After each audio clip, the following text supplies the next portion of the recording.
Hello students, how are you all? My name is Lalit Gautam and we are going to study physics for class 11th. आज हम एक नया chapter start करने वाले हैं motion in plane, that is chapter number 4 from your NCERT book.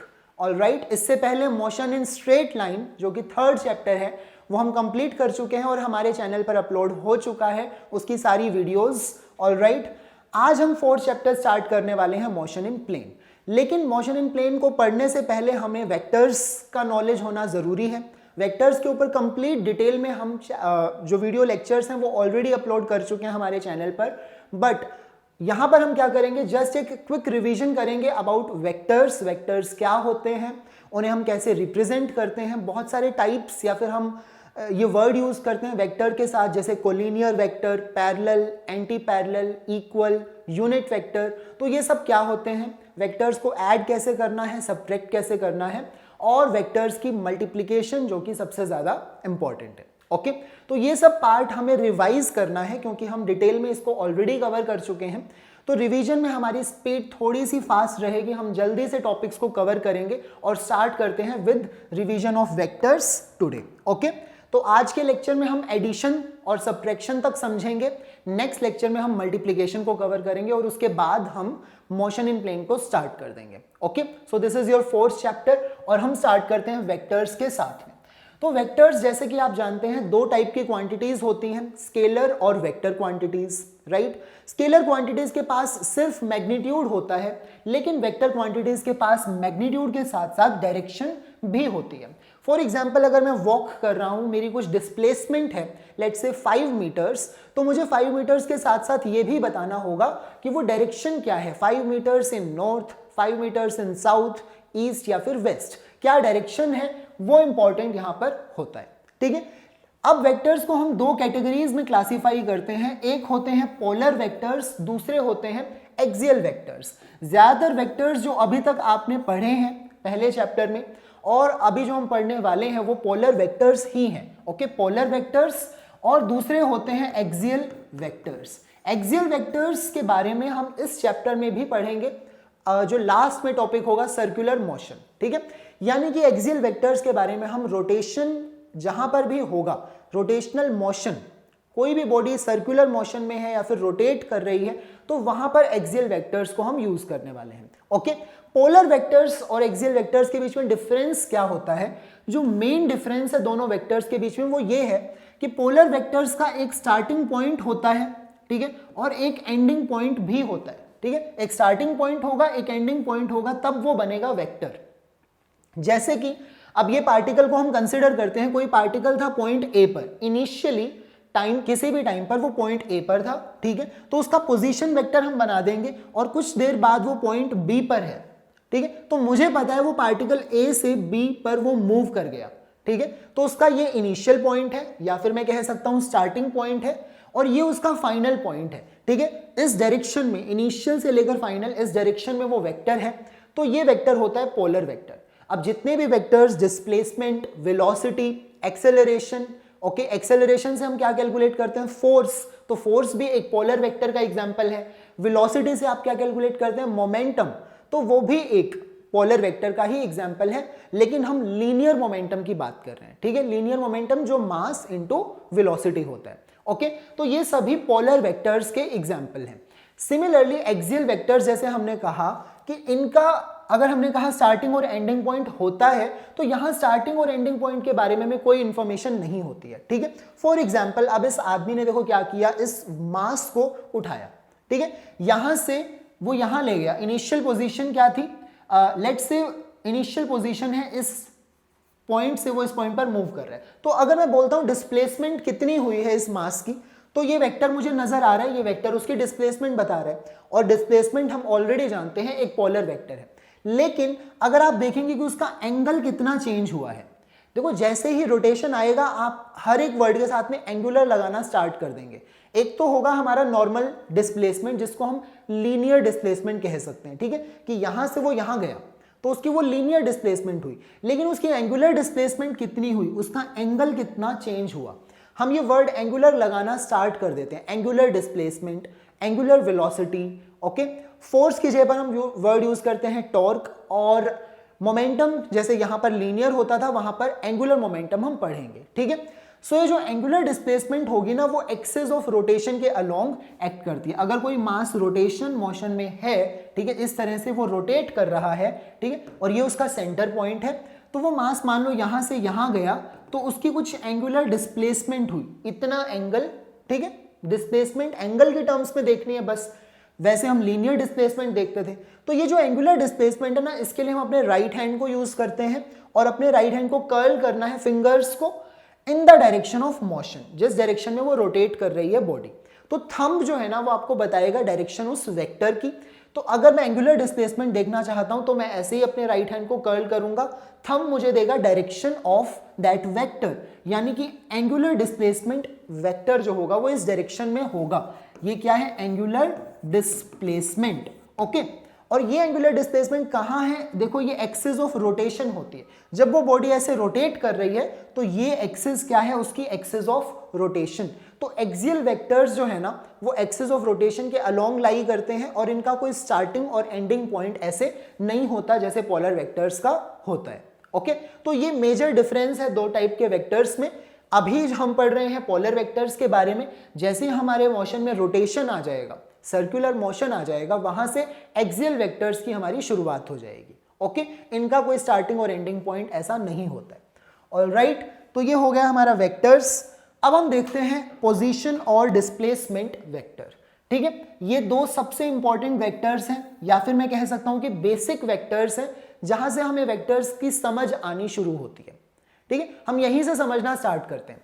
तो ये मैंने माना कि पार्टिकल कोई है, कोई भी बॉडी इस पाथ के अलोंग मूव कर रही है। जो ग्रीन कलर से दिखाया गया है ना, ये बॉडी का पाथ है जिस पर वो मूव कर रही है, ठीक है। तो ये उसकी पोजीशन है इनिशियल टाइम पर। जब मैंने ऑब्जर्व किया तो वो बॉडी यहां पर थी, थोड़ी देर बाद वो बॉडी यहां पर है, ठीक है। उसकी पोजीशन चेंज हो गई। अब मैं पोजीशन वेक्टर अगर बात करता हूं, तो पोजीशन वेक्टर कहां से देखना है? हमें अपने ओरिजिन से देखना है, या फिर हम कह सकते हैं रेफरेंस पॉइंट से देखना है कि उस पार्टिकल की पोजीशन क्या है। पोजीशन वेक्टर आपको पोजीशन के बारे में बताएगा।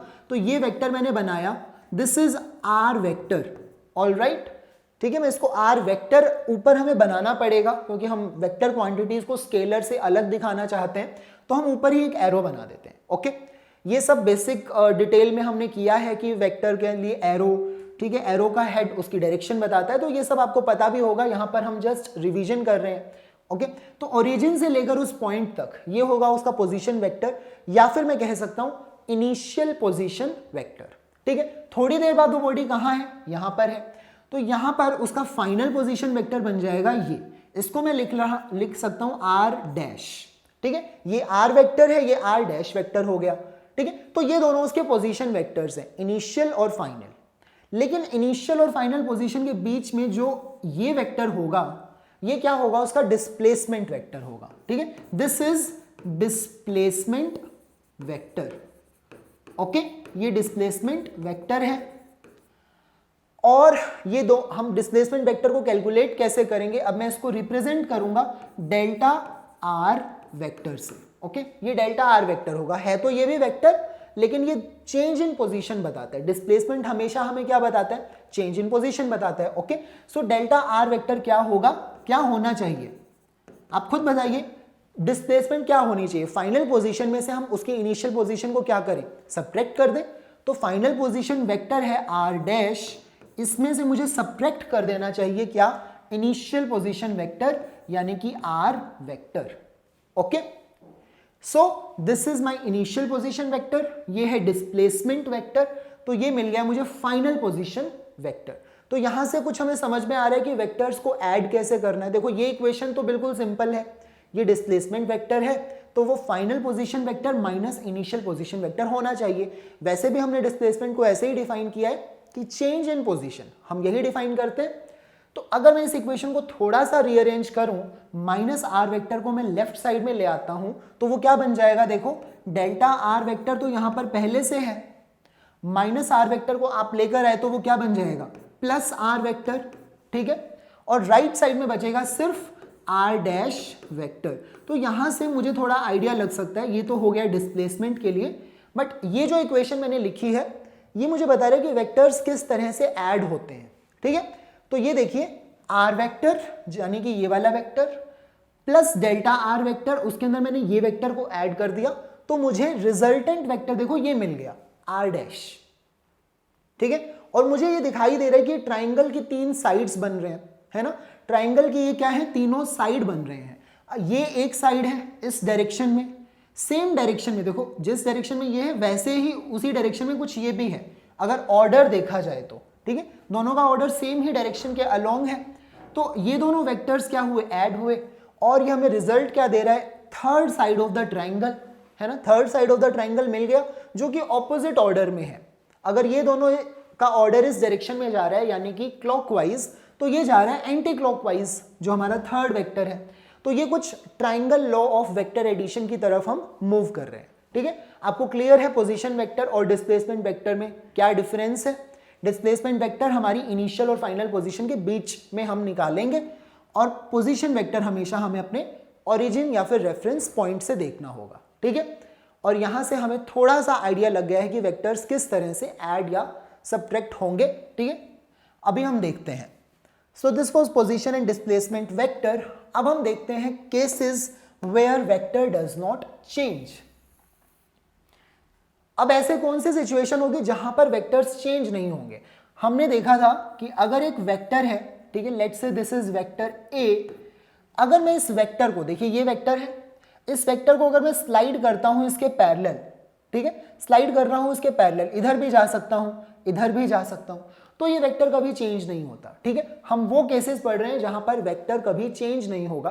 तो अगर मैं एक वेक्टर को खुद के पैरेलल मूव करता हूं तो वो वेक्टर चेंज नहीं होता है, ठीक है। उस वेक्टर में कोई फर्क नहीं पड़ेगा, मैं ऐसे भी जा सकता हूं ऐसे भी जा सकता हूं, थोड़ा सा आगे भी जा सकता हूं थोड़ा सा पीछे भी जा सकता हूं, मतलब बस उसको उसके डायरेक्शन को हमें चेंज नहीं करना है, ठीक है। सो यहां पर हम लिखेंगे if a vector is moved या फिर shifted, moved parallel to itself,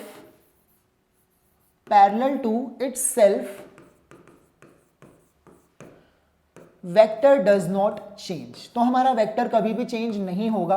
तो आप किसी भी सिचुएशन में देखो ऐसा कर सकते हैं, आपको पूरी छूट है। आप क्या कर सकते हो, उस वेक्टर को स्लाइड कर सकते हो खुद के पैरेलल, इसमें कोई प्रॉब्लम नहीं है, वो वेक्टर बदलेगा नहीं, ठीक है। दूसरी सिचुएशन, ये तो एक सिचुएशन हो गई। दूसरी सिचुएशन जहां पर हमारा वेक्टर नहीं चेंज होता है वो क्या है। मान लो अब यही वेक्टर मैं बना देता हूं फिर से ए वेक्टर, मैंने इस वेक्टर को ना रोटेट किया, अभी तो यहां पर हमने मूव किया था प्रॉपर, ठीक है, स्लाइड किया, लेकिन अब मैं इस वेक्टर को रोटेट करना चाहता हूं, ठीक है। अगर मैंने इसको थोड़ा सा रोटेट किया तो ये तो कोई और वेक्टर बन गया क्योंकि डायरेक्शन कुछ और है। लेकिन अगर मैं इसको पूरा 360 डिग्री से टर्न दे देता हूं, ठीक है, पूरा एक हमने राउंड लगवा दिया, ठीक है, इस वेक्टर को, तो ये वेक्टर चेंज नहीं होगा, ठीक है। So if a vector is rotated bye 360 degrees तो वेक्टर वो चेंज नहीं होता है, या फिर 360 डिग्री का कोई मल्टीपल, ठीक है, यानी कि 720 डिग्री पर आप कर दो, 720 डिग्री के लिए आपको 2 बार रोटेट करना पड़ेगा, लेकिन घूमकर हम फिर वहीं आ जाएंगे, ठीक है। और 360 डिग्रीज को रेडियन में हम क्या कहते हैं, 2 पाई radiance, right. So if a vector is rotated by an angle of 360 degree, ठीक है, डिग्रीज में बोलेंगे तो 360 डिग्री लिखेंगे, और 2 पाई रेडियंस, ठीक है, ये हो गया। लेकिन इसके मल्टीपल्स भी चल सकते हैं ना, तो हम लिख देते हैं और 2n पाई, n यहां पर इंटीजर हो जाएगा, ठीक है, मतलब आप 2 पाई से रोटेट करो, उसको 4 पाई से रोटेट करो, 6 पाई से करो, ठीक है, क्लॉकवाइज डायरेक्शन में करो, एंटी क्लॉकवाइज में करो, कोई फर्क नहीं पड़ेगा, वेक्टर सेम ही रहेगा। तो ये 2 सिचुएशंस है। इसके अलावा अगर हम किसी भी एंगल पर उस वेक्टर को ले जाएंगे, ठीक है, तो वो वेक्टर चेंज हो जाएगा, मतलब उसका मैग्नीट्यूड चेंज नहीं होगा बट उसकी डायरेक्शन तो चेंज हो जाएगी। तो वेक्टर तो दोनों से मिलकर बना है, मैग्नीट्यूड प्लस डायरेक्शन। अगर आप डायरेक्शन भी चेंज कर रहे हो तब भी आप वेक्टर को चेंज कर रहे हो, ठीक है। तभी तो हम कहते हैं कि सर्कुलर मोशन के अंदर अगर आप सेम स्पीड से भी मूव कर रहे हो तो भी आपकी वेलोसिटी चेंज हो रही है। क्यों? क्योंकि स्पीड का मतलब यह है कि आपका वेलोसिटी वेक्टर का मैग्नीट्यूड तो नहीं बदल रहा, लेकिन वेलोसिटी वेक्टर की डायरेक्शन तो हर पॉइंट पर बदलती है, इसीलिए वेलोसिटी वेक्टर चेंज हो रहा है वहां पर सर्कुलर मोशन में, ठीक है। So these were two cases. अब हम आ जाते हैं वेक्टर एडिशन पर। ओके, वेक्टर एडिशन की बात कर लेते हैं। हम दो तरह के लॉज पढ़ते हैं, एक है ट्राइंगल लॉ और दूसरा है parallelogram law of vector addition. And to be honest दोनों में कोई डिफरेंस नहीं है, ठीक है। दोनों वेक्टर्स का जो मतलब दोनों मेथड्स का जो रिजल्ट है वो तो हमें बिल्कुल सेम मिलता है, ट्राइंगल से भी और पैरेललोग्राम से भी। ऑब्वियसली मतलब अगर आपको दो वेक्टर्स को ऐड करना है, ये है वेक्टर ए, ये कोई दूसरा वेक्टर है बी, तो अब इसको मैं देखो किसी भी मेथड से ऐड करूं, मेथड तो हमने अपने समझने के लिए बनाया है लेकिन रिजल्टेंट तो वही रहेगा, ठीक है। रिजल्टेंट सेम रहना चाहिए और ऐसा होता भी है, हम देखेंगे अभी दोनों मेथड्स को हम स्टडी करके, ठीक है। सो रिजल्टेंट होता है कुछ ऐसे, if this is vector A this is vector B, resultant कुछ ये हो जाता है। अभी हम दोनों मेथड्स को पढ़ते हैं one by one, triangle and parallelogram law. तो ट्राइंगल लॉ की हमने डेफिनेशन पूरी पढ़ी थी। ट्राइंगल लॉ क्या कहता है कि अगर दो वेक्टर्स, ठीक है, जिन दो वेक्टर्स को आपने ऐड करना है, अगर वो दो वेक्टर्स ट्राइंगल की दो साइड बन जाती हैं तो ट्राइंगल की थर्ड साइड और ऑपोजिट ऑर्डर में, ये भी इंपॉर्टेंट है, ट्राइंगल की थर्ड साइड वो भी ऑपोजिट ऑर्डर में उनका रिजल्टेंट होता है, ठीक है, उन दो वेक्टर से मिलकर जो हमें मिलेगा, ठीक है। So let's say this vector is your first vector, ठीक है, जिसको हम लिख रहे हैं पी वेक्टर। वैसे आप इसको वेक्टर ए और वेक्टर बी भी लिख सकते हैं, यहां पर वेक्टर पी और क्यू इनको नाम दिया गया है, ठीक है। और ये हमारा दूसरा वेक्टर है वेक्टर क्यू। अब इनकी पोजीशंस को देखिए, हमने सेकंड वेक्टर को कैसे रखा है, सेकंड वेक्टर का जो टेल है ना वो फर्स्ट वेक्टर की हेड के साथ में हमने मिला दिया, ठीक है। सेकंड वेक्टर का टेल, फर्स्ट वेक्टर का हेड, इस तरह से हमने अरेंज किया है कि दोनों का जो ऑर्डर है वो देखो ये बनता है, ये वेक्टर है फर्स्ट वेक्टर, ये हमारा सेकंड वेक्टर। सो इस डायरेक्शन में हम जा रहे हैं। अब जो ऑपोजिट ऑर्डर में होगी ट्राइंगल की थर्ड साइड, क्योंकि ये देखो इस तरफ आ गया तो ऑपोजिट ऑर्डर है और ट्राइंगल की थर्ड साइड बन रही है, तो ये वेक्टर जो होगा ये इन दोनों का एडिशन से मिलेगा हमें। मैं लिख सकता हूं कि vector R is equal to vector P plus vector Q, ऐसा हम लिख सकते हैं, ठीक है। यही होता है triangle law of vector addition. इसी को अगर हम लिख देंगे, ठीक है, इंग्लिश के अंदर, तो पूरी वो स्टेटमेंट बन जाएगी triangle law of vector addition की। अब ये तो ठीक है समझने के लिए कि दोनों वेक्टर्स का रिजल्टेंट ये वेक्टर है, लेकिन अगर मुझे पता है कि इस वेक्टर का मैग्नीट्यूड कुछ 5 यूनिट्स है, इस वेक्टर का मैग्नीट्यूड कुछ 3 यूनिट्स है, तो इस रिजल्टेंट वाले वेक्टर का क्या मैग्नीट्यूड होगा वो मुझे कैसे पता लगेगा, ठीक है।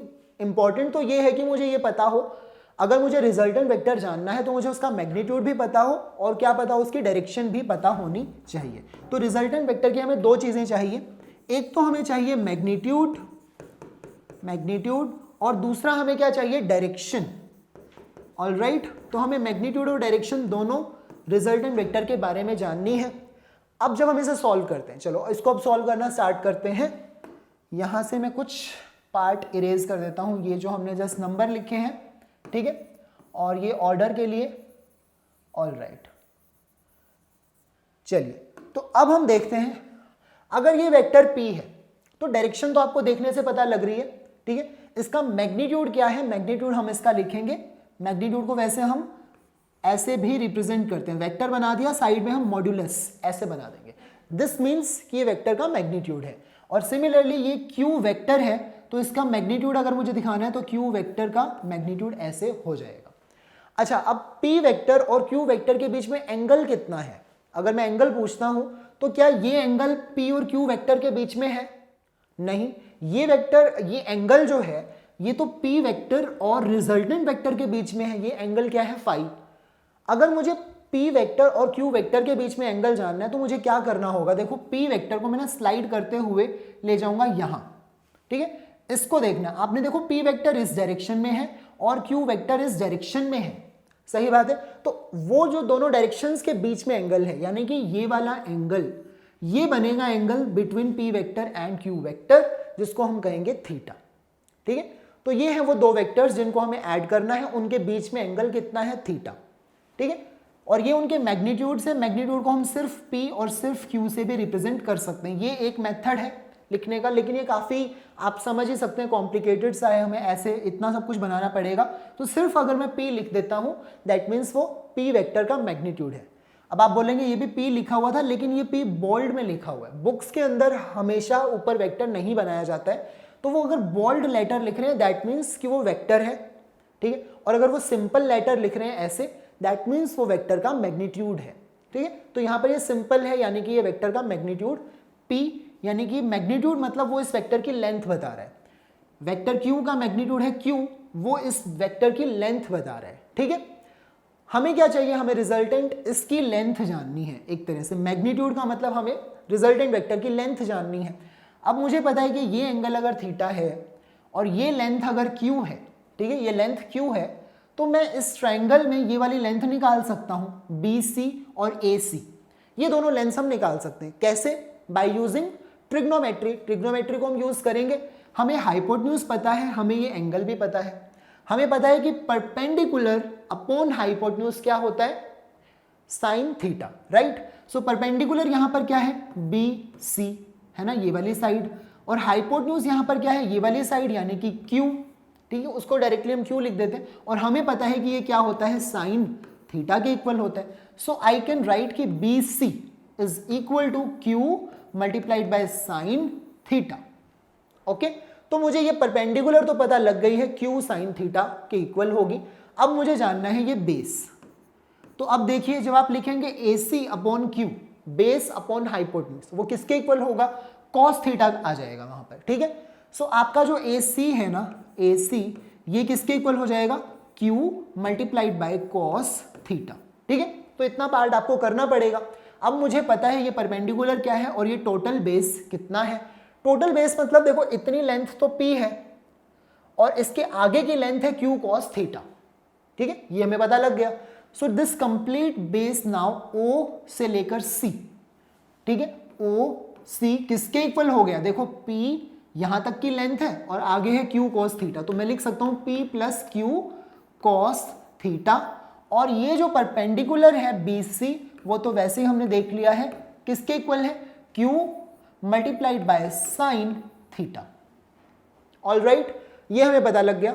अब मुझे रिजल्टेंट जानना है। रिजल्टेंट, अब देखो ये जो बड़ा ट्राइंगल है OBC, ठीक है, ये जो बड़ा ट्राइंगल है ये एक राइट एंगल ट्राइंगल बन रहा है। अब मुझे इस बड़े ट्राइंगल की परपेंडिकुलर भी पता है और इस बड़े ट्राइंगल का बेस भी पता है।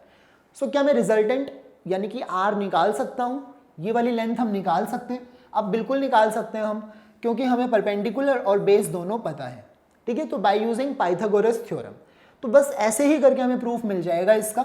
अब देखो मुझे लिखना पड़ेगा क्या, परपेंडिकुलर का स्क्वायर यानी कि BC का स्क्वायर प्लस बेस का स्क्वायर यानी कि OC का स्क्वायर, इसका स्क्वायर करना पड़ेगा। तो मैं डायरेक्टली लिखता हूं, स्क्वायर करने के बाद P square plus Q square cos square theta plus, क्योंकि देखो A स्क्वायर हो गया, B स्क्वायर हो गया, प्लस 2AB है ना, तो 2 multiplied by P Q cos theta ऐसा आ जाएगा यहाँ पर।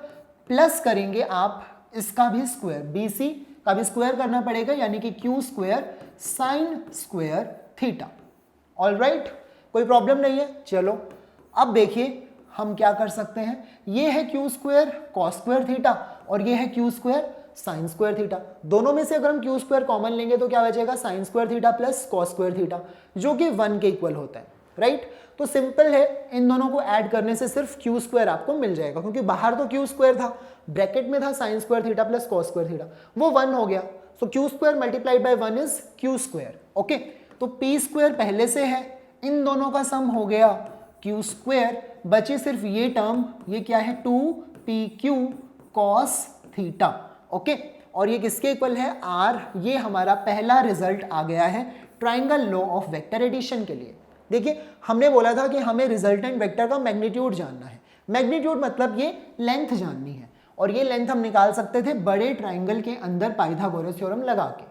तो वही हमने किया है। पाइथागोरस थ्योरम लगाने के लिए हमें ये लेंथ पता करनी थी, क्योंकि हमें तो ये लेंथ पता है लेकिन हमें ये एंगल भी पता था theta. So by using simple trigonometry मुझे पता लग गया कि BC is equal to Q sine theta और ये AC क्या हो गया, Q कॉस थीटा, ठीक है।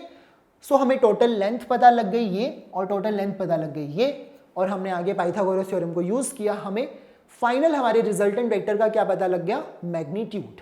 Alright, so this is important, ये हमारा फर्स्ट रिजल्ट आ गया है। अब आपको क्या जानना है, मैग्नीट्यूड के अलावा हमें पता होनी चाहिए डायरेक्शन, रिजल्टेंट वेक्टर किस डायरेक्शन में है। मतलब मैं अगर किसी को आंसर बता रहा हूं अपना कि ये होगा दो वेक्टर्स का रिजल्टेंट, तो ये तो सिर्फ उसका मैग्नीट्यूड बताएगा। अब मुझे डायरेक्शन भी बतानी पड़ेगी कि जो रिजल्टेंट वेक्टर है वो वेक्टर P से इतने एंगल पर है, कितने एंगल पर है, फाई एंगल पर है, ठीक है, ऐसा कुछ करना पड़ेगा ना। सो ये जो फाई एंगल है ना, ये दिस इज फाई, ये एंगल मुझे निकालना पड़ेगा। अब कैसे निकालें हम, दोबारा से इस बड़े ट्राइंगल को देखो, इस बड़े ट्राइंगल में मैं इस फाई एंगल को कैसे यूज कर सकता हूं, ये परपेंडिकुलर है, ये बेस है, परपेंडिकुलर अपॉन बेस होता है टेंजेंट, और टेंजेंट किसका होगा, इस एंगल का होगा। अब टेंजेंट फाई, तो यहां से मैं क्या लिख सकता हूं, tan phi is equal to perpendicular BC upon base OC, ठीक है। So it is equal to BC upon OC, सही है। अब BC की वैल्यू देखिए कितनी है, Q साइन थीटा है, ओके, Q साइन थीटा के इक्वल है। और जो OC है, ओरिजिन यहां से लेकर C तक, वो कितना है, हमने ऊपर लिखा है P plus Q cos theta, P plus Q cos theta. So this is also important, ये हमारा सेकेंड रिजल्ट आ गया है। क्योंकि देखो जब आपको टेंजेंट फाई पता लग जाएगा तो आप फाई निकाल सकते हो, ठीक है। अगर मुझे टेंजेंट फाई पता है, उसकी वैल्यू आ गई 1, लेट्स से उसकी वैल्यू आ गई 1, तो मुझे पता है कि टेंजेंट 1 कहाँ होता है, 45 डिग्री पर होता है। उसकी वैल्यू आ गई √3, तो मुझे पता है कि टेंजेंट √3 कहाँ होता है, 60 डिग्री पर होता है। और हो सकता है उसकी कोई ऐसी वैल्यू आ जाए जब मुझे नहीं पता है कि टेंजेंट ये कहाँ होता है, लेट्स से आ गया 1.5, अब मुझे नहीं पता 1.5 कहाँ होता है, ठीक है। सो बट आप क्या लिखेंगे, आपको मिल गया tangent phi is equal to 1.5, तो कोई जरूरत नहीं है आपको सॉल्व करने की, आप लिख देंगे phi is equal to tan inverse, tangent को ले गए उधर, tan इनवर्स 1.5, बस हमारा काम खत्म। आपका हो गया कि इतना एंगल है, अब इसको निकाल लो, ठीक है। जिसको जानना है वो निकाल सकता है, कैलकुलेटर हमें बता देगा कि tan इनवर्स 1.5 क्या होता है, कितना एंगल होता है, ठीक है। सो हमें पता लग जाएगा कि कितने एंगल पर हमारा रिजल्टेंट वेक्टर है, from which vector, P vector. ये भी इंपॉर्टेंट है कि ये जो फाई एंगल है वो किसके साथ में बन रहा है, P वेक्टर के साथ में बन रहा है। अगर कोई आपसे पूछता है कि मुझे तो Q वेक्टर के साथ जानना है, तो आपको फिर देखना पड़ेगा, देखो टोटल एंगल ये थीटा है, उसमें से फाई ये बना रहा है P वेक्टर के साथ, तो Q वेक्टर के साथ में कितना बनाएगा, थीटा माइनस फाई, ऑब्वियस है ना, ये एंगल थीटा और यहां कुछ ऐसे हमारा रिजल्टेंट, ठीक है। सो वो जो फाई एंगल बना रहा है P के साथ में, तो थीटा माइनस फाई बनाएगा वो Q के साथ, ओके। वैसे तो नहीं पूछेंगे ऐसा, लेकिन आपने ध्यान देना है कि हमसे रिजल्टेंट वेक्टर का एंगल किस वेक्टर के साथ पूछा गया है, okay. So this is your triangle law of vector addition. एक इंपॉर्टेंट रिजल्ट ये है और एक इंपॉर्टेंट रिजल्ट यहां पर ये है, एक है डायरेक्शन के लिए, एक है मैग्नीट्यूड के लिए। अब यही दोनों सेम रिजल्ट्स हम डिराइव करेंगे पैरेललोग्राम लॉ के लिए भी, ओके। ये ट्राइंगल लॉ ही है, अब इस पेज की हमें जरूरत ही नहीं पड़ी, रिजल्टेंट वेक्टर हमें देखो पता है क्या है, और डायरेक्शन के लिए भी हमने रिजल्ट बना लिया। तो अब हम डायरेक्टली जंप करते हैं parallelogram law of vector addition पर, ओके। तो पैरेललोग्राम लॉ के अंदर क्या है, हमने बस बोलने का तरीका थोड़ा सा या फिर समझने का तरीका थोड़ा सा चेंज कर दिया।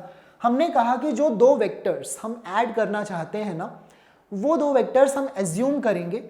यहां पर देखो हम ट्राइंगल लॉ के अंदर फर्स्ट वेक्टर बनाया, ठीक है, उसका हेड, और सेकंड वेक्टर का हमने यूज किया टेल, हेड और टेल को हमने ज्वाइन किया। यहां पर हम क्या करते हैं, ऐसा नहीं करेंगे, हेड और टेल को नहीं, हम दोनों की टेल को ज्वाइन कर दिया, दोनों वेक्टर्स की टेल को ज्वाइन कर दिया, टेल फर्स्ट वेक्टर की, टेल सेकंड वेक्टर की, ठीक है। फर्स्ट वेक्टर क्या है, P वेक्टर, उसका मैग्नीट्यूड क्या होगा, P, मैग्नीट्यूड मतलब ये लेंथ है P के इक्वल, और Q वेक्टर का मैग्नीट्यूड होगा Q, यानी कि ये लेंथ है Q के इक्वल, सही बात है।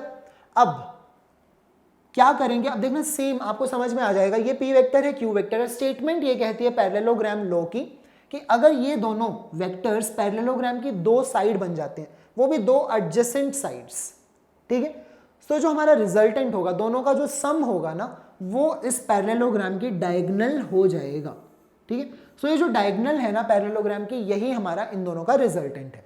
तो ट्राइंगल लॉ ने भी तो यही कहा था, ठीक है, ट्राइंगल लॉ में भी हमने यही पढ़ा था। अब क्योंकि मैं इस वेक्टर को क्यू वेक्टर को हमने पढ़ा है ऐसा कि एक वेक्टर को मैं उसके पैरेलल ऐसे ऐसे ऐसे स्लाइड कर सकता हूँ, ठीक है। सो अगर ये वेक्टर क्यू है तो पैरेललोग्राम की ये वाली साइड भी तो क्यू वेक्टर ही होगा, यानी कि ये वेक्टर क्या होगा, क्यू वेक्टर होगा, ठीक है। So now this is P vector, this is Q vector, resultant क्या हो गया, ट्राइंगल की थर्ड साइड, वही चीज तो बन रही है, ठीक है। सेम सिचुएशन है, तो रिजल्ट कैसे बदल जाएंगे, रिजल्ट नहीं चेंज होंगे। देखो डेरिवेशन भी बिल्कुल सेम है, हम यही कहेंगे कि ये वेक्टर भी क्यू है, ठीक है, यानी कि ये वाली लेंथ भी क्यू के इक्वल है। और पी वेक्टर और क्यू वेक्टर के बीच में जो एंगल है ना, ये एंगल हमने थीटा माना था वहां पर भी, यहां पर भी ये एंगल थीटा है। So if this angle is theta, this angle is also theta, सही है। ये एंगल यहां पर थीटा तो वहां पर भी थीटा ही रहेगा। अब ये थीटा है तो हम ये परपेंडिकुलर निकाल लेंगे, ये क्या होगी, क्यू साइन थीटा, ठीक है। अब दोबारा से हम इसको सॉल्व नहीं कर रहे उतनी डिटेल में, हम डायरेक्टली लिख सकते हैं ये परपेंडिकुलर हो जाएगी क्यू साइन थीटा, और ये जो बेस है ये हो जाएगा क्यू कॉस थीटा, ओके। ये हो गया हमारा बेस, और यहां तक की जो लेंथ है वो हम ऑलरेडी लिख चुके हैं, वो क्या है, पी।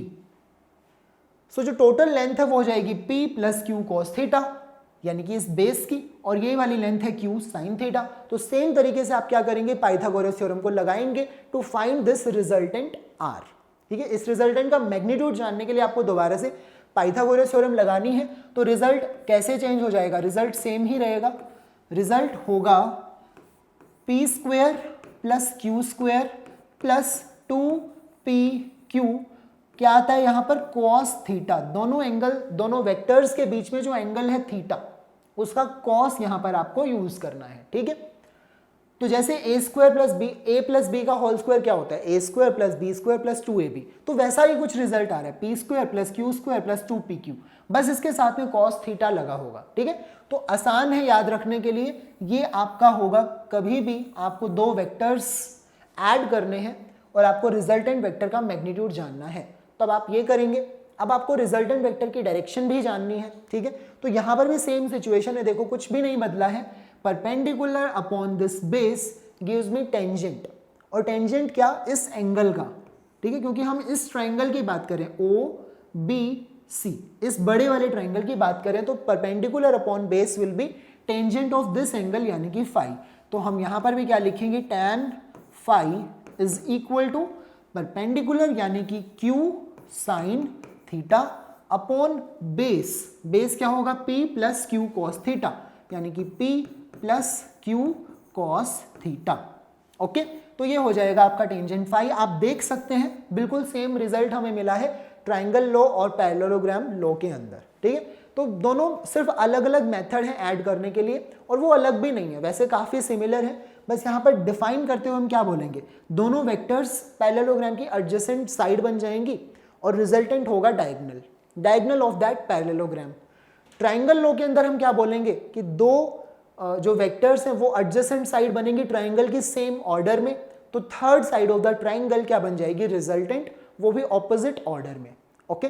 तो सिंपल है ट्राइंगल लॉ और वेक्टर लॉ, और आई होप आपको अब ये क्लियर है कि हमें रिजल्टेंट का मैग्नीट्यूड और उसकी डायरेक्शन कैसे निकालनी है, ओके। अब हम इन्हीं रिजल्ट्स को बार बार यूज करने वाले हैं।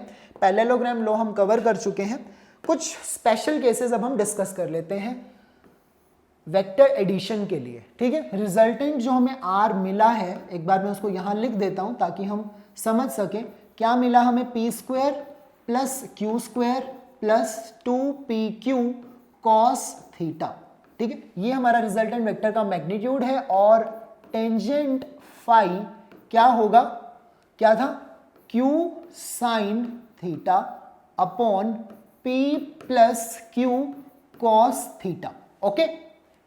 ये था एंगल, यानी कि रिजल्टेंट वेक्टर का एंगल निकालने के लिए, और ये उसका मैग्नीट्यूड जानने के लिए। अगर एंगल हो जीरो, थीटा जो एंगल है अगर वो जीरो हो जाए, तो मुझे पता है कॉस जीरो पर क्या होता है, 1, सही बात है। अच्छा, एंगल जीरो का मीनिंग क्या है कि दोनों वेक्टर सेम डायरेक्शन में, let's say this is vector A and this is vector B, तो दोनों सेम डायरेक्शन में है, ठीक है। This is vector A and this is vector B, तो जब सेम डायरेक्शन में होते हैं ना वेक्टर्स, तो हम उनको क्या कर सकते हैं, ऐड कर सकते हैं। मैंने 5 मीटर चला ईस्ट डायरेक्शन में और फिर 3 मीटर चला ईस्ट डायरेक्शन में, जब डायरेक्शन सेम है तो डायरेक्टली लिख सकता हूँ 5 + 3 8 कि मैं 8 मीटर्स वॉक किया ईस्ट डायरेक्शन में। तो सीधी सी बात है, यहाँ पर हम कर सकते हैं दोनों वेक्टर्स को directly add a + b। Okay, ये हो जाएगा रिजल्टेंट का मैग्नीट्यूड। अब यहाँ से देख लेते हैं क्या हमें सेम रिजल्ट मिलता है।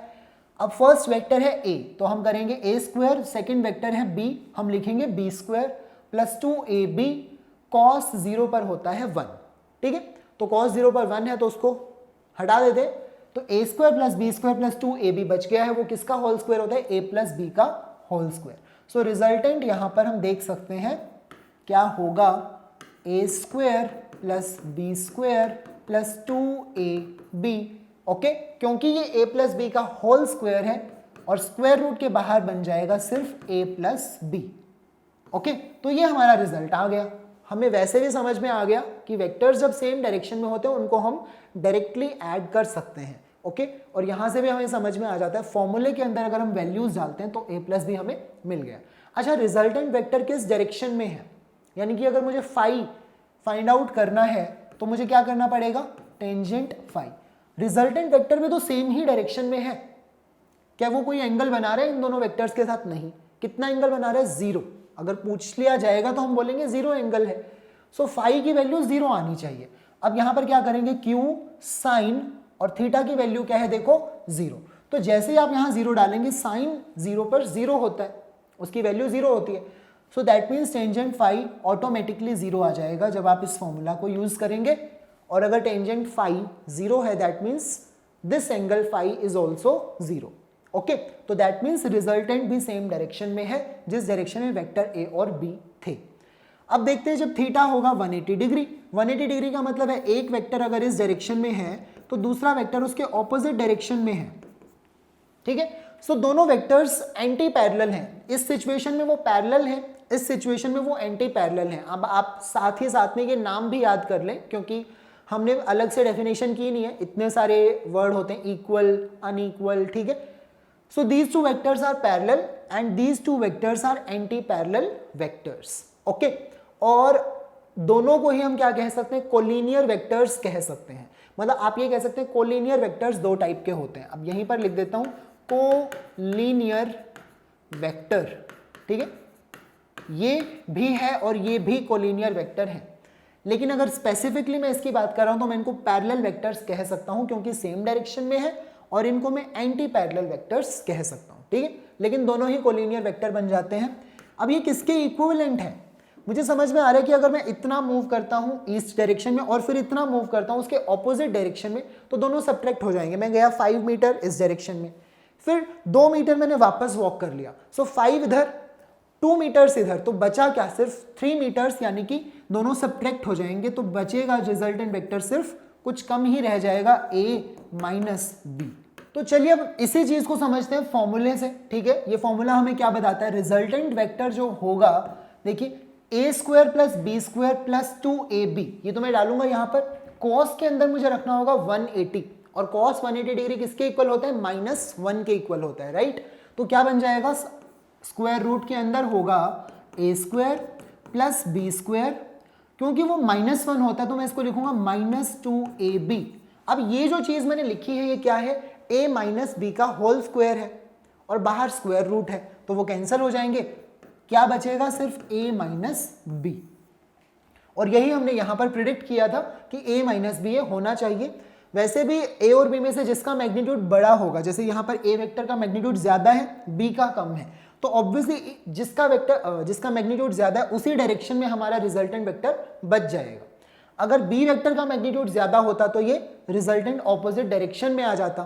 ठीक है, सो अगर रिजल्टेंट वेक्टर ऑपोजिट डायरेक्शन में आता, ठीक है, तब हमारा वेक्टर a के साथ में उसका एंगल क्या होता, 180 डिग्री। लेकिन अभी इसी सिचुएशन में देखो a वेक्टर और रिजल्टेंट वेक्टर सेम डायरेक्शन में है तो एंगल कितना है, 0 डिग्री।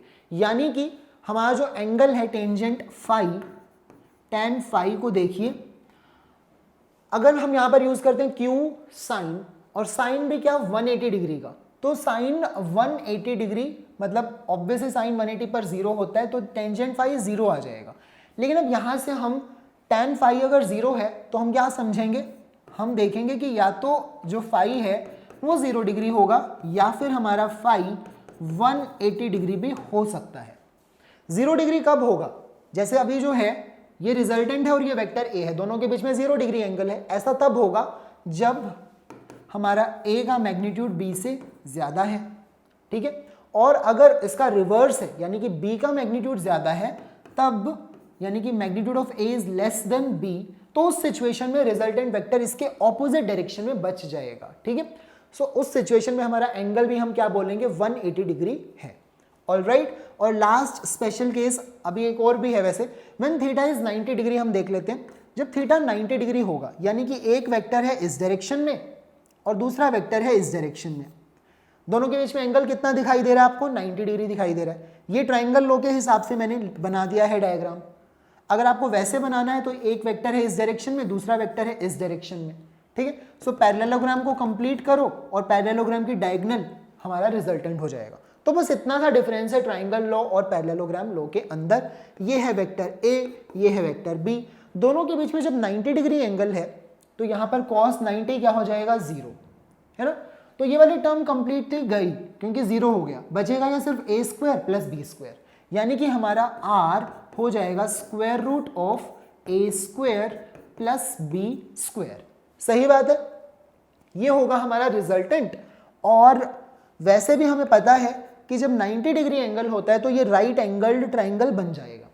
राइट एंगल ट्राइंगल में हम कर सकते हैं हाइपोटेन्यूज को base square plus perpendicular square का स्क्वायर रूट, ऐसा हम लिख सकते हैं। तो वहां से भी हमें सेम रिजल्ट मिल रहा है और यहां से अगर हम देखते हैं तब भी हमें सेम ही चीज हम प्रिडिक्ट कर रहे हैं। अच्छा, रिजल्टेंट वेक्टर का एंगल जो होगा फाई, वो क्या होना चाहिए, यहां से देखकर बताओ। टेंजेंट फाई क्या होगा, b अपॉन a। क्या होना चाहिए, टेंजेंट फाई होना चाहिए b अपॉन a, क्योंकि राइट एंगल्ड ट्राइंगल है, सीधा हम लगा सकते हैं। लेकिन अगर मैं यहां पर यूज करता हूं 90 डिग्री तो क्या हो जाएगा, देखो साइन 90 डिग्री पर होता है 1, ओके, और कोस 90 डिग्री पर हो जाता है 0। तो अगर ये साइन 90 डिग्री पर 1 हो गया और ये हो गया 0, तो 0 होने से ये तो गया, ठीक है। और ये क्या बचा, q upon p। q upon p का मतलब यहां पर क्या है, देखो b अपॉन a। तो सेम ही रिजल्ट हमें फॉर्मूले से भी मिल जाएगा। तो tangent phi is just b upon a, या फिर q अपॉन p, जो भी आपके वेक्टर्स के नाम है उसके अकॉर्डिंग आप निकाल लेंगे। ओके, तो ये थे कुछ स्पेशल केसेस। अब एक केस और बच गया है, when magnitude of two vectors is equal. Okay, अभी तक तो हमने डिस्कस किया कि दोनों वेक्टर्स के बीच में अगर एंगल है 0 डिग्री, 180 डिग्री या फिर एंगल है 90 डिग्री, ठीक है, तो वेक्टर एडिशन का क्या रिजल्ट हमें मिलेगा। हमने समझा कि जब 0 डिग्री है तो डायरेक्टली ऐड कर दो, एंगल जब 180 डिग्री है तो डायरेक्टली सब्ट्रैक्ट कर दो, और जब 90 डिग्री है तो पाइथागोरस थ्योरम को आप लगा सकते हो। और अगर इनके अलावा कोई और एंगल है तो वो फॉर्मूले लिखे हुए हैं, हमें वही जनरल फॉर्मूले क्या करने पड़ेंगे, यूज करने पड़ेंगे। ओके, अब हम डिस्कस कर रहे हैं जब दोनों वेक्टर्स का मैग्नीट्यूड सेम होता है, ठीक है। जब दोनों वेक्टर्स का मैग्नीट्यूड सेम होता है तो हमारा रिजल्टेंट जो फॉर्मूला क्या था, देखो P square plus Q square plus 2pq, ठीक है, 2pq cos of theta. Okay, when p magnitude is same तो मैं लिख सकता हूं कि p is equal to q, इसका मीनिंग तो यही है। और अगर p और q बराबर हैं तो मैं क्या लिखूंगा, स्क्वायर रूट में p square plus q square को भी लिख देते हैं p स्क्वायर, q को मैं p के इक्वल डाल दूंगा तो बन जाएगा 2p square cos theta. Okay, अब p square plus p square ये क्या हो गया, 2p स्क्वायर, ये भी क्या है 2p स्क्वायर। तो हम क्या करेंगे, स्क्वायर रूट के अंदर ही अंदर 2p स्क्वायर को कॉमन ले लेंगे, ठीक है, यहां से भी और ये भी 2p स्क्वायर है। अभी 2p स्क्वायर है तो क्या बनेगा, कॉमन ले लिया, बचेगा 1, प्लस यहां से भी 2p स्क्वायर कॉमन बाहर जा चुका है तो क्या बचेगा, कॉस थीटा। अब आपको ट्रिग्नोमेट्री के कितने फॉर्मूले याद हैं, यहां पर चेक हो जाएगा। 1 प्लस कॉस थीटा को मैं क्या लिख सकता हूं, ठीक है, 1 प्लस कॉस थीटा को हम क्या लिख सकते हैं, ये आपको सोचना है जल्दी से। क्या होता है इस फॉर्मूला जो हम यहां पर यूज कर सकते हैं, वी नो। हम यहां पर कौन सा फॉर्मूला यूज करेंगे, देखो cos 2 थीटा वाला फॉर्मूला, शायद या तो हम यहां पर यूज कर लेंगे, cos 2 थीटा वाला यूज करें। cos 2 थीटा का फॉर्मूला होता है cos square theta minus sine square theta. अगर ऐसा है cos 2 theta is equal to cos square theta minus sine square theta, और इसको हम ऐसे भी लिख सकते हैं, इसको हम क्या लिख सकते हैं, 2 cos स्क्वायर थीटा माइनस 1। अगर मैं साइन स्क्वायर थीटा को यहां से हटा देता हूं तो क्या बन जाता है 2 cos स्क्वायर थीटा माइनस 1। अगर मैं ये माइनस 1 को यहां ले आता हूं तो ये बन जाएगा 1 प्लस cos 2 थीटा। ठीक है, ये -1 मैं यहां ले आया, 1 प्लस cos 2 थीटा किसके इक्वल आ गया, 2 cos स्क्वायर थीटा। सही बात है, अगर 1 प्लस cos 2 थीटा है तो। लेकिन अगर यहां पर है 1 प्लस cos थीटा, देखो यहां पर अगर 2 थीटा था तो वहां पर उसका हाफ हो गया यानी कि थीटा। अगर यहां पर थीटा है तो मैं क्या कर सकता हूं, 2 cos स्क्वायर इस थीटा का हाफ कर दूंगा यानी कि थीटा अपॉन 2। बोलो इतनी बात समझ में आई। 1 प्लस cos थीटा को मैं लिख सकता हूं 2 cos square theta by 2। Okay, तो ये फॉर्मूला हम यहां पर यूज कर रहे हैं। ट्रिग्नोमेट्री है तो वो आपको पता होनी चाहिए, बेसिक फॉर्मूलाज हैं। cos 2 थीटा का जनरल फॉर्मूला हमने ये पढ़ा था। वैसे इसके हमने 3 फॉर्मूले पढ़े थे, एक तो यही हो गया, दूसरा ये हो गया सिर्फ cos थीटा की टर्म्स में, और एक सिर्फ sin थीटा की टर्म में भी बनता है 1 माइनस 2 sin स्क्वायर थीटा। वो मैं यहाँ पर लिखा नहीं है, लेकिन जैसे ही मैं इसको ये लिख रहा हूँ तो -1 को मैं यहाँ ले आया, 1 plus cos 2 theta is equal to 2 cos square theta. इस रिलेशन से मुझे समझना है, क्या समझना है कि अगर 1 प्लस cos 2 थीटा है यहाँ पर तो मैं उसको 2 cos स्क्वायर थीटा लिख सकता हूँ, यानी कि जितना एंगल यहाँ होगा उसका आधा मुझे यहाँ करना है। ठीक है, तो यहाँ पर अगर थीटा है तो मैंने यहाँ पर थीटा बाय 2 कर दिया, बस सिंपल सी बात है। ठीक है, तो अब मैं इस रिलेशन को यहाँ से बाकी का जो पार्ट है वो हटा देता हूँ जो मुझे यूज नहीं करना है। Okay, this part is now not required. इस तरह से हम इसको लिख सकते हैं। अब देखिए यहां पर मैं यही सब्स्टिट्यूशन कर देता हूं, ये सब्स्टिट्यूशन मुझे यहां करनी है। 1 प्लस cos थीटा को लिखना है ये, तो डाल देते हैं अंडर द रूट में 2p स्क्वायर, ये तो एज इट इज है। 1 प्लस cos थीटा को लिखना है 2 cos स्क्वायर थीटा अपॉन 2। अब देखो 2 मल्टीप्लाइड बाय 2, ठीक है, और ऊपर स्क्वायर रूट है तो क्या बन जाएगा, बाहर आएगा तो सिर्फ 2, डबल टाइम्स आ रहे। p स्क्वायर है तो वो भी क्या बन जाएगा p, और cos स्क्वायर है तो वो क्या बन जाएगा cos। एंगल क्या है, थीटा बाय 2। तो फाइनल रिजल्ट इज दिस। ठीक है, ये आपका फाइनल रिजल्ट आ जाएगा जब दो इक्वल वेक्टर्स होते हैं, यानी कि p और q दोनों का मैग्नीट्यूड सेम है बट दोनों के बीच में एंगल थीटा है। ठीक है, कुछ एंगल थीटा है तो रिजल्टेंट क्या हो जाएगा 2p, यानी कि डबल cos थीटा बाय 2 का फैक्टर साथ में आ जाएगा। ओके, और अगर हम एंगल की बात करें तो this is important for you. ये हमने स्पेशल केस किया जब दोनों वेक्टर्स का मैग्नीट्यूड वर्ड यहां पर यूज किया है, जब इक्वल होगा। अब हम जानना चाहते हैं डायरेक्शन के बारे में भी, यानी कि टेंजेंट फाई। अब ये जनरल फॉर्मूला था रिजल्टेंट के लिए। टेंजेंट फाई का फॉर्मूला क्या है, देखो Q ऊपर आता है साइन थीटा और नीचे क्या होता है P plus Q cos theta. तो सेम यहां पर भी मुझे करना पड़ेगा, जहां पर भी मुझे Q दिखाई दे रहा है उसको मैं P से रिप्लेस कर दूंगा क्योंकि इक्वल है। तो ये क्या बन जाएगा, देखो P साइन थीटा। ठीक है, या फिर ऊपर ही कर देते हैं, इसी फॉर्मूले के अंदर चेंज कर देते हैं क्योंकि जगह बाद में कम पड़ सकते हैं। तो इस Q की जगह पर और इस Q की जगह पर मैं क्या लिखूंगा, सिर्फ P लिख देता हूं। यहां पर भी P और यहां पर भी P। ठीक है, सो डिनोमिनेटर से मैं क्या करूंगा, P को कॉमन निकाल लूंगा, ये बनेगा P साइन थीटा न्यूमरेटर में। डिनोमिनेटर में मैंने P कॉमन निकाला। ठीक है, तो अंदर क्या बचेगा 1, पहले तो 1 फिर प्लस, और ये कॉमन बाहर जा चुका है तो क्या बनेगा cos थीटा। सो अब ये P से P कैंसिल हो जाएगा। ठीक है, अब ये कैंसिल हो जाएगा और टेंजेंट फाई क्या बच गया, sign theta upon 1 plus cos theta.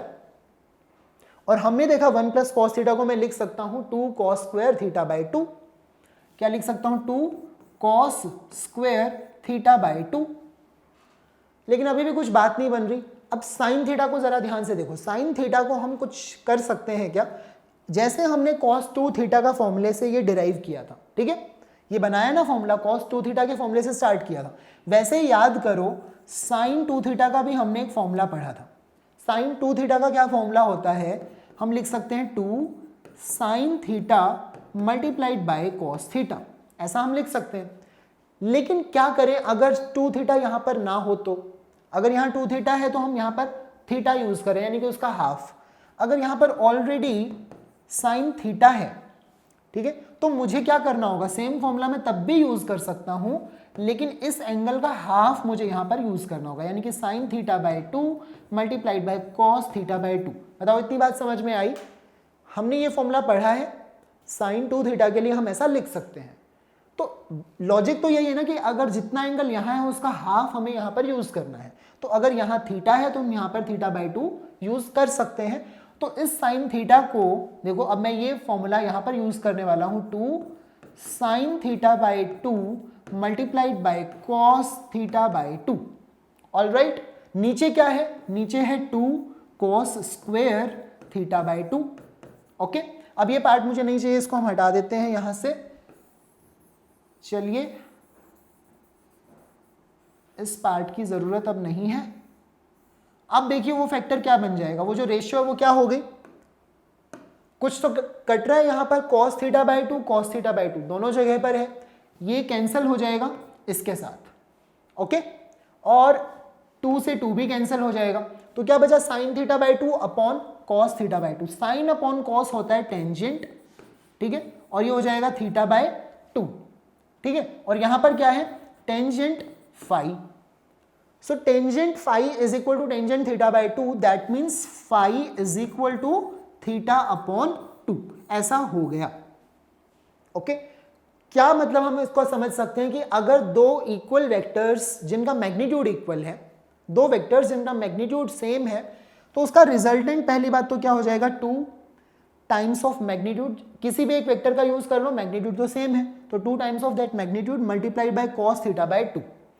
और जो रिजल्टेंट बनेगा वो एंगल कितना बनाएगा, क्योंकि देखो दो इक्वल वेक्टर्स थे, ये वेक्टर और ये वेक्टर इक्वल है, तो जो रिजल्टेंट बनेगा वो बीच में ही बनेगा दोनों के, क्योंकि मैग्नीट्यूड सेम है, ठीक है, तो बिल्कुल सेंटर में बनेगा। तो अगर ये एंगल थीटा था तो रिजल्टेंट बनेगा थीटा बाय 2 पर। इतनी बात हमें समझ में आ गई, ठीक है, इंपॉर्टेंट है ये, क्योंकि दो इक्वल मैग्नीट्यूड वाले वेक्टर्स के क्वेश्चन हमें करने पड़ते हैं सॉल्व। तो अगर आप बार बार ऐसे करोगे तो इसकी बजाय हम डायरेक्टली करेंगे यूज ये formula 2p cos theta by 2 magnitude के लिए, और एंगल के लिए याद रखिए एंगल बिल्कुल हाफ हो जाएगा, 60 डिग्री पर है तो हाफ हो जाएगा, 30 डिग्री वो एंगल बनाएगा दोनों के साथ में।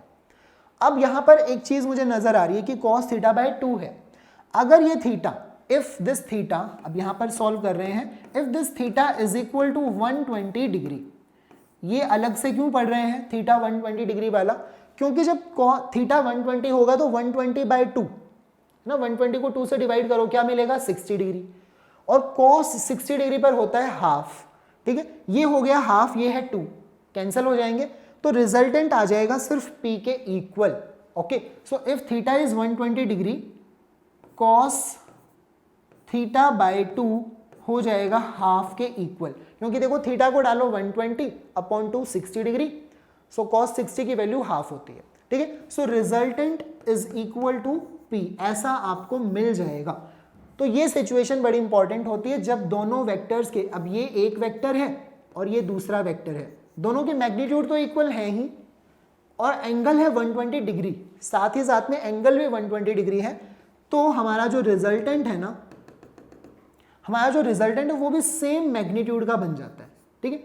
ये देखिए वेक्टर P था, ये वेक्टर Q है, दोनों के बीच में एंगल 120 डिग्री, तो जो रिजल्टेंट मिला हमें R, उसका मैग्नीट्यूड भी सेम ही मिल गया, ठीक है, कितना, जितना हमारा इसका मैग्नीट्यूड था, और Q और P दोनों का मैग्नीट्यूड तो वैसे ही इक्वल है, तो आपको इसको Q लिखने की जरूरत नहीं, Q लिखे भी गए तो वो P के इक्वल ही है।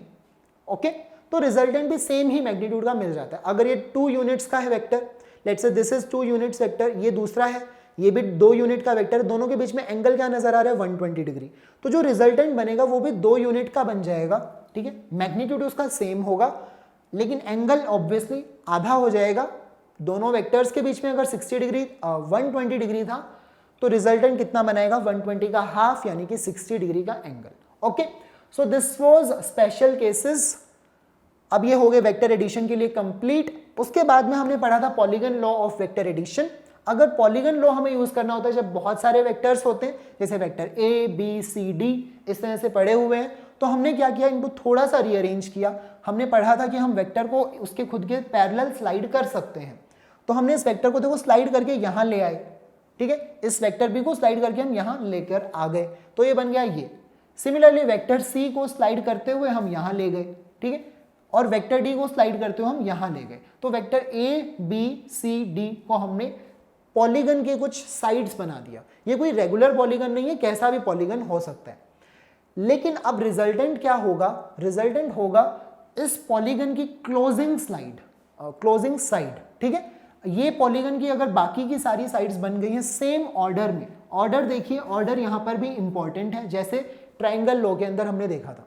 तो ये सभी देखो ये वाला ऑर्डर फॉलो कर रहे हैं, तो रिजल्टेंट का हो गया इनके ऑपोजिट, ओके, और रिजल्टेंट इन सभी के सम के इक्वल होगा। यानी कि देखो vector A plus vector B plus vector C plus vector D, okay. Polygon law को आपने यूज करना है जब बहुत सारे वेक्टर्स होंगे, ठीक है। अब ये एक साथ तो हमें ऐड करने का कोई तरीका पता नहीं है, तो आपने बेसिकली क्या करना है, देखो वेक्टर ए और ये वेक्टर बी, इतना तो हमें पता है ना, ट्राइंगल लॉ हमें ये कहता है कि इन दोनों का रिजल्टेंट होगा ये, ठीक है। अब इन दोनों का रिजल्टेंट मिल गया तो अब इन दोनों को भूल जाओ, इसके रिजल्टेंट को ऐड करो वेक्टर सी के साथ, ठीक है। ये वेक्टर है और ये वेक्टर, ट्राइंगल लॉ कहता है कि ये बन जाएगा इन दोनों का रिजल्टेंट। अब इन दोनों वेक्टर्स को भी भूल जाओ, अब ये रिजल्टेंट है और ये है वेक्टर डी, सो इन दोनों साइड्स का रिजल्टेंट बन जाएगा हमारा ये वेक्टर। फाइनली आप इस वेक्टर पर पहुंच जाएंगे पीस बाय पीस, ठीक है। ऐसे ही आपको करना है, एक साथ तो हम ऐड नहीं कर पाएंगे, तो आपने ट्राइंगल लॉ को लगाते जाना है हर एक पार्ट में, आपका फाइनल आंसर या रिजल्ट बन जाएगा। So this was polygon law of vector addition. और अब हम देखेंगे वेक्टर्स की सब्ट्रैक्शन, ओके। जैसे हमने वेक्टर्स की एडिशन की है वैसे ही वेक्टर्स की सब्ट्रैक्शन भी हम कर सकते हैं। यहां पर नेम चेंज कर लेते हैं, ठीक है। Let's say this is P vector and this is Q vector, okay, क्योंकि हमने पी और क्यू के लिए दोनों की एडिशन की थी। अगर ये क्यू वेक्टर है तो इसके ऑपोजिट अगर मैं माइनस लगा दूंगा तो वो उसके ऑपोजिट हो जाएगा, यानी कि ये बन जाएगा माइनस क्यू वेक्टर, सही बात है। तो हमने यही पढ़ा सब्ट्रैक्शन के लिए, हमने कैसे किया था कि अगर मुझे वेक्टर p में से सब्ट्रैक्ट करना है q वेक्टर, तो हम क्या करते हैं, एक्चुअल में हम एडिशन करते हैं, वेक्टर p के अंदर ऐड कर देंगे नेगेटिव ऑफ q वेक्टर, यानी कि माइनस q वेक्टर। सो इस पार्ट को हम क्या लिख सकते हैं, vector p plus negative of vector q, okay. मतलब हम कर तो एडिशन ही रहे हैं, लेकिन हमने वेक्टर q को ऐड नहीं करना, वेक्टर q के नेगेटिव को ऐड करना है वेक्टर p के साथ। तो हम सब्ट्रैक्शन को अलग से नहीं पढ़ते, हम एडिशन की हेल्प से इसको पढ़ लेते हैं, ठीक है। ये वेक्टर p है, ये नेगेटिव ऑफ q वेक्टर हो गया। तो अगर ये दो साइड्स बन रही हैं इस पैरेललोग्राम की, तो हमने पढ़ा है कि ये जो रिजल्टेंट होगा वो इस पैरेललोग्राम की डायगोनल बन जाएगी, ठीक है। तो ये जो पैरेललोग्राम बन रहा है अब इस सिचुएशन में डायगोनल एक्चुअल में ये है, ठीक है। अगर हम देखते हैं वेक्टर p और q को जब हम ऐड कर रहे थे, ठीक है, तो पैरेललोग्राम कुछ ऐसे बनता है, राइट। और हमने देखा था दोनों का जो सम है वो ये डायगोनल, बड़े वाला डायगोनल हमें बता रहा है, इस सिचुएशन में ये बड़े वाला डायगोनल है ना। लेकिन ये जो स्मॉलर डायगोनल है ये क्या बता रहा है, अब हमें समझ में आ गया कि बड़ा डायगोनल जो है इस सिचुएशन में vector p plus vector q दोनों का एडिशन बता रहे हैं, ठीक है। दोनों वेक्टर्स को ऐड करके क्या हमें मिलेगा, जो स्मॉलर डायगोनल है वो एक्चुअल में दोनों का डिफरेंस बता रहे हैं, ठीक है। मैं यहाँ पर वेक्टर p और वेक्टर q कर देता हूँ, vector p minus vector q, ऐसा हम कर लेंगे, ठीक है। सो बेसिकली जो स्मॉलर डायगोनल होता है वो हमें बताता है सब्ट्रैक्शन ऑफ टू वेक्टर्स। जरूरी नहीं कि हमेशा ये छोटा ही वेक्टर होगा, अगर अभी तो एंगल दोनों के बीच में एक्यूट है तो ये बड़ा डायगोनल है, ये स्मॉलर डायगोनल है, ठीक है। अगर ये एंगल होता ऑब्ट्यूज, यानी कि कुछ ऐसे, ये वेक्टर p है, ये वेक्टर q है, ठीक है। अब पैरेललोग्राम कैसे बनेगा, कुछ ऐसे बनेगा। अब हमें पता है कि ये वेक्टर है दोनों का सम, लेकिन ये स्मॉलर वेक्टर बन गया इस सिचुएशन में, और ये वेक्टर हमें बताएगा डिफरेंस जो कि बिगर डायगोनल बन गया, ठीक है। तो वो सिचुएशन पर डिपेंड करेगा कि स्मॉलर कौन सा है और बड़े वाला डायगोनल कौन सा है। बट एक डायगोनल हमें क्या बताता है, सम, और दूसरा डायगोनल हमें क्या बताता है, डिफरेंस ऑफ टू वेक्टर्स, ठीक है। तो ये चीज है। अब सब्ट्रैक्शन के लिए आपको कुछ भी अलग से याद रखने की जरूरत तो देखो नहीं है, क्योंकि इसको हम एडिशन के तरीके से ही पढ़ रहे हैं, तो हम एडिशन वाले फॉर्मूले को ही क्या कर देंगे, लिख देंगे। एडिशन में हमने देखा था कि रिजल्टेंट वेक्टर होता है का जो मैग्नीट्यूड होता है वो क्या होता है, vector p square plus q square plus 2pq cos of theta. Theta is the angle between these two vectors, ठीक है, थीटा एंगल था वेक्टर P और Q के बीच में। तो ये एंगल कितना हो जाएगा, वेक्टर P और नेगेटिव ऑफ Q वेक्टर के बीच में एंगल कितना हो जाएगा, अगर देखो ये थीटा है तो ये 180 डिग्री माइनस थीटा हो जाएगा। सही बात है, ये 180 माइनस थीटा हो जाएगा। तो सबसे पहली चीज तो हम यहां पर क्या करेंगे, क्योंकि मैं वेक्टर P और नेगेटिव ऑफ Q वेक्टर को ऐड करना चाहता हूं, तो मुझे इस एंगल को थीटा एंगल तो तब था जब ये वेक्टर P और Q के बीच में था, इस एंगल को मैं रिप्लेस कर देता हूं 180 माइनस थीटा से। ठीक है, क्योंकि 180 माइनस थीटा एंगल है वेक्टर P और माइनस Q के बीच में। ठीक है, नेगेटिव ऑफ Q वेक्टर है। तो यहां पर जैसे ही हम डालेंगे cos ऑफ 180 माइनस थीटा, वो क्या हो जाता है, देखिए cos के अंदर जब आप लिखेंगे 180 माइनस थीटा, आप कौन से क्वाड्रेंट में है, 180 यहां पर लिखना था, 180 माइनस थीटा। तो हम सेकंड क्वाड्रेंट में, और सेकंड क्वाड्रेंट में cos नेगेटिव होता है, तो हम इसको लिख सकते हैं माइनस cos थीटा। ठीक है, तो जो हमारा फॉर्मूला है, देखो ये फॉर्मूला हम यूज नहीं करेंगे अब, ऑब्वियसली ये वेक्टर एडिशन के लिए था, तो सब्ट्रैक्शन में बन जाता है रिजल्टेंट क्या, अंडर द रूट में हम लिखेंगे ये पार्ट में, ठीक है, यहीं पर कर देते हैं, P square plus Q square, क्योंकि ये बन गया है cos 180 ऑफ माइनस थीटा और उसमें माइनस साइन बाहर आ जाएगा, तो यहां पर मैं लिखूंगा minus 2pq cos theta. Okay, ये बन जाएगा हमारा फॉर्मूला। सब्ट्रैक्शन के लिए आप, अगर मुझे दो वेक्टर्स को सब्ट्रैक्ट करना है और मुझे जानना है रिजल्टेंट क्या होगा, तो मैं ये फॉर्मूले को यूज करूंगा, P square plus Q square minus 2pq cos of theta. Theta was the angle between p and q, 180 minus theta is the angle between p and minus q। Okay, तो ध्यान देना है आपसे कौन सा एंगल पूछा गया है वैसे, लेकिन यहां पर अब इस फॉर्मूले में आप सिर्फ थीटा को यूज कर लेंगे, क्योंकि हम 180 माइनस थीटा लिखने के बाद जो नेगेटिव आएगा वो बाहर लिख चुके हैं, तो अब आपको यहां 180 माइनस थीटा करने की जरूरत नहीं पड़ेगी सब्ट्रैक्शन के लिए। ये हो गया मैग्नीट्यूड, ये आपको लेंथ बता देगा। सही है, और जो दूसरी चीज है, क्या चाहिए होती है हमें, डायरेक्शन, यानी कि ये यहां पर जो रिजल्टेंट वेक्टर था वो हम कहते थे देखो फाई एंगल बना रहे हैं, रिजल्टेंट के साथ फाई एंगल बना रहे, सम वाली सिचुएशन है जब दोनों को ऐड करना था, तो यहां पर जो रिजल्टेंट है वो कितना एंगल बना रहा है, let's say this angle is beta. ठीक है, तो ये बीटा एंगल निकालने के लिए मुझे क्या करना होगा, रिजल्टेंट वेक्टर देखो ये है। ओके, तो मुझे एक राइट एंगल ट्राइंगल कंप्लीट करना पड़ेगा, राइट एंगल ट्राइंगल जिसके अंदर परपेंडिकुलर होगी ये, और ये होगा मेरा बेस। ठीक है, परपेंडिकुलर अपॉन बेस को मैं लिख सकता हूं टेंजेंट बीटा, क्या बनेगा, tan बीटा ये बन जाएगा। और ये देखिए, ये जो परपेंडिकुलर वाली साइड है वो किससे निकलेगी, इस Q से ही निकलेगी। ठीक है, अगर ये Q है तो ये भी Q है। ठीक है, और ये एंगल कितना है, ये एंगल कितना है दोनों के बीच में, देखो ये एंगल भी थीटा होगा, अगर ये एंगल थीटा है तो ये एंगल भी आपका थीटा है। आप सिंपल ज्योमेट्री लगा सकते हैं, देखो ये जो पूरी लाइन है ये इस लाइन के पैरेलल है और ये एक इंटरसेक्टिंग लाइन बन जाएगी, तो अगर ये एंगल थीटा है तो ये एंगल भी कितना होना चाहिए, थीटा ही होना चाहिए। ठीक है, so if this is theta and this is, ये जो लेंथ है वो कितनी है, Q है, तो ये लेंथ को मैं लिख सकता हूं क्या, Q साइन थीटा। ठीक है, तो ये सेम रहेगा Q साइन थीटा।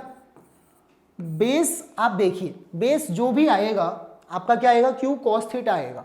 अब वो टोटल लेंथ P में से वो Q cos थीटा मुझे सब्ट्रैक्ट करना पड़ेगा ताकि मुझे ये वाली लेंथ मिल सके। ठीक है, इतनी लेंथ अगर मुझे चाहिए तो मुझे टोटल लेंथ P में से वो Q cos थीटा को सब्ट्रैक्ट करना होगा। सो नीचे सिर्फ चेंज आ जाएगा P minus Q cos theta. Okay, तो ये हो गया हमारा tan बीटा, यानी कि जब हम दो वेक्टर्स को सब्ट्रैक्ट करते हैं तो बीटा एंगल बनाता है, रिजल्टेंट वेक्टर कितना एंगल बनाता है, बीटा, किसके साथ में, वेक्टर P के साथ में। और हमने पहले जब एडिशन पढ़ा था तो हमने देखा था कि रिजल्टेंट वेक्टर कितना एंगल बनाता है, एंगल फाई, वो भी किसके साथ में, P वेक्टर के साथ में। फॉर्मूले में क्या डिफरेंस है, जब एडिशन थी तो यहां पर था P plus Q cos theta, जब सब्ट्रैक्शन कर रहे हैं तो आ गया P minus Q cos theta. ठीक है, जब सब्ट्रैक्शन करें तो यहां पर भी नेगेटिव आ गया।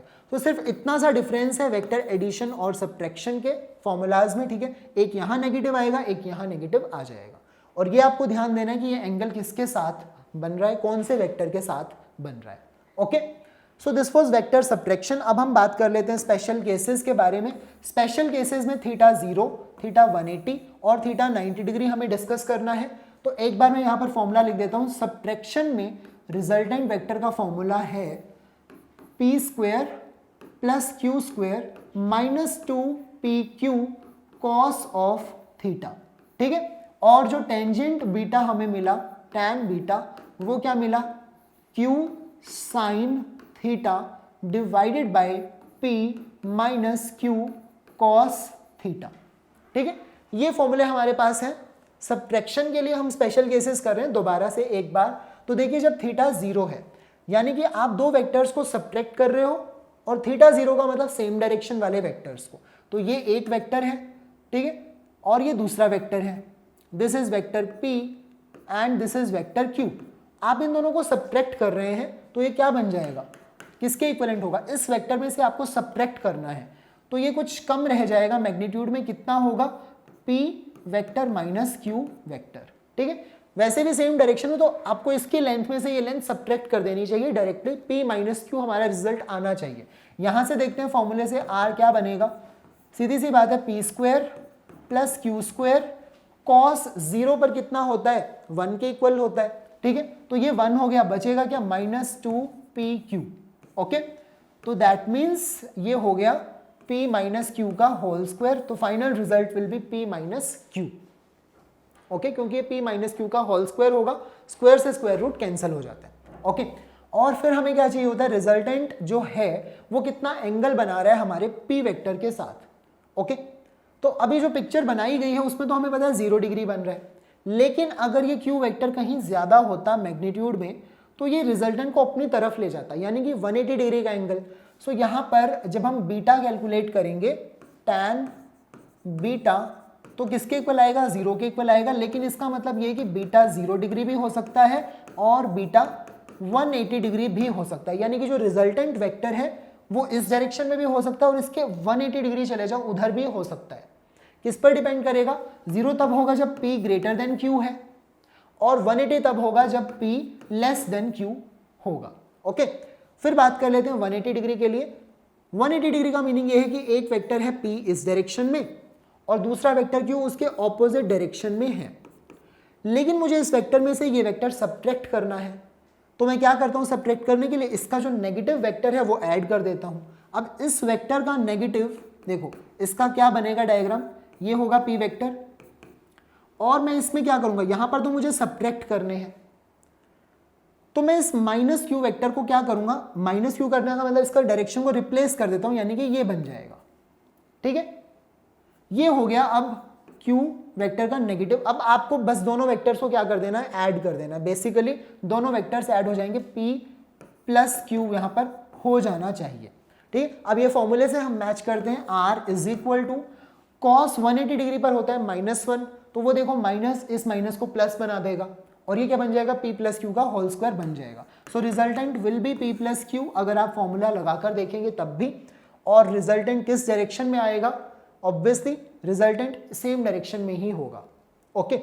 जब 190 डिग्री का एंगल होगा, यानी कि लेट्स से ये एंगल है वेक्टर p, ये जो मैंने बनाया वेक्टर p है, ये जो मैंने बनाया वेक्टर q है। तो अगर ये वेक्टर q है, ये तो एडिशन के लिए होगा, जब मुझे p माइनस क्यू करना है तो इसका नेगेटिव वेक्टर मुझे यहां बनाना पड़ेगा, माइनस क्यू वेक्टर, ठीक है। तो अगर मैं पैरेललोग्राम कंप्लीट करता हूं तो रिजल्टेंट बनेगा ये, और अगर मैं ऊपर पैरेललोग्राम को कंप्लीट करता हूं तो रिजल्टेंट बनेगा ये। तो रिजल्टेंट देखो, जब एंगल 90 डिग्री होता है तो दोनों सिचुएशंस में सेम रहता है। क्यों, क्योंकि कॉस 90 डिग्री पर 0 हो जाता है। अब एडिशन में और सब्ट्रैक्शन के अगर फॉर्मूले में हम चेंज देखते हैं तो वो इसी पार्ट में आया है ना, यहाँ पर नेगेटिव आ गया और ये पार्ट अब रहा ही नहीं जब थीटा 90 डिग्री है। तो रिजल्टेंट दोनों सिचुएशंस में सेम है, किसके इक्वल है, under the root of p square plus q square के वो इक्वल हो जाएगा, ठीक है। और जो एंगल होगा, एंगल रिजल्टेंट कितना एंगल बनाएगा, यहां पर देख लो या फिर यहां पर देख लो, वो सेम एंगल बनाएगा, टैन बीटा हम यहां पर देखेंगे, टेंजेंट बीटा, ओके। सो यहां पर लगाइए, साइन 90 डिग्री पर होता है 1 और कॉस 90 डिग्री पर होता है 0, तो टेंजेंट बीटा आ जाएगा q अपॉन p।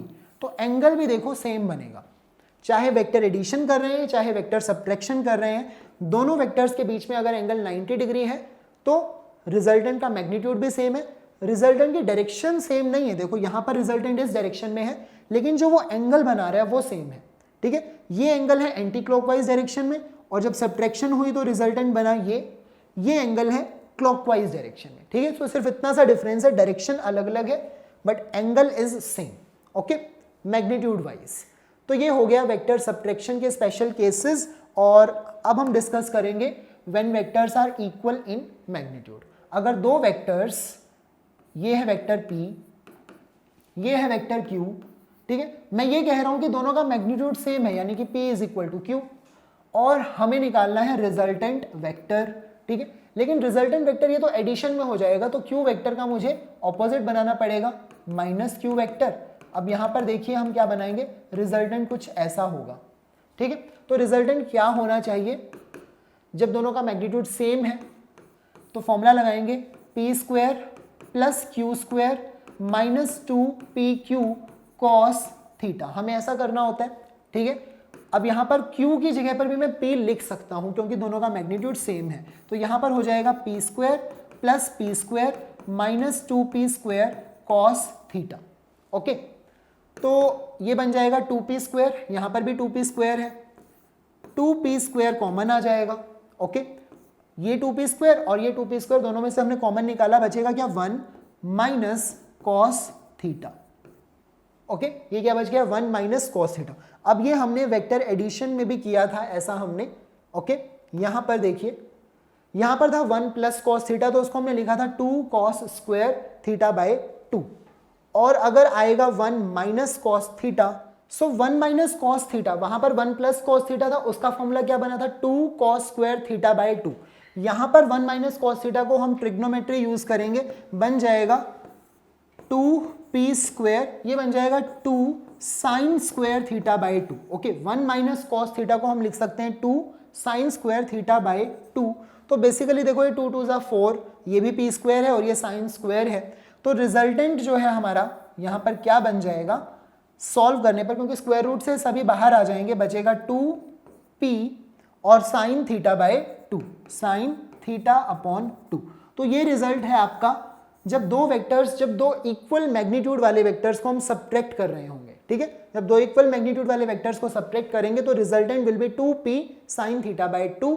और अगर हम बात करते हैं टेंजेंट बीटा, हमें पता है ये फॉर्मूला क्या था, ये था q, यहां पर आएगा sign theta upon p minus q cos theta, okay. ये था रिजल्ट हमारे पास सब्ट्रैक्शन के लिए। देखो टेन बीटा हमने यही लिखा था। अब मुझे जहां पर भी q नजर आ रहा है वहां पर मैं क्या कर सकता हूं, p लिख सकता हूं, क्योंकि दोनों का मैग्नीट्यूड सेम है, ओके। तो यहां पर भी लिख दिया p और यहां पर भी लिख दिया p।